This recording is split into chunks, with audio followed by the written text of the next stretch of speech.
kagad kami.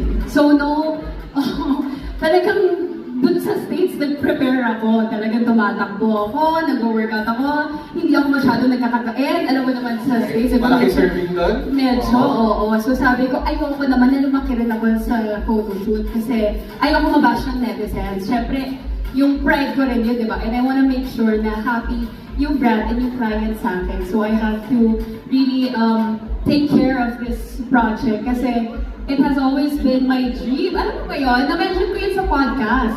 Ano medyo, actually, Yeah. yun yung tatanungan eh. Dahil sinagot mo niya, how did you prepare, ano yung naging reaction mo? First things first though, karamihan ng mga ating mga brand ambassadors, no, usually ay naghahanda sa Pilipinas. Pero si Ashley, akalain niyo, sa US pa talaga naghanda. Diba? Kaya nagulat ko. Sabi, ay, galing kang US, pero okay.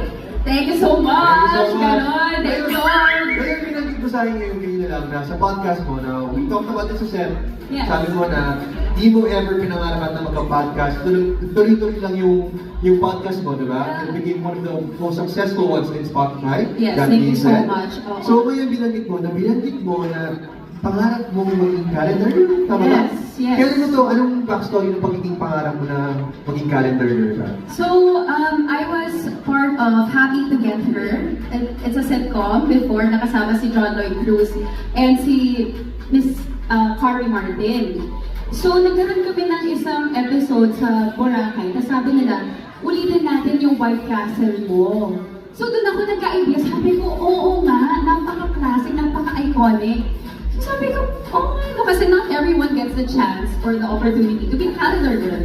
So, na-mention ko lang siya, and I didn't know na yun pala yung magiging isa sa reason kung bakit ko nalang tong project na to. And I'm really thankful na manifest ko talaga siya. And I'm so happy and I'm so like grateful talaga na kabog tong launch na to, babes.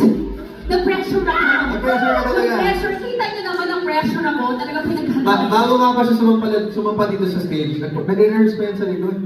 Ibang level ng pressure na naramdaman mo. Oo. Diba?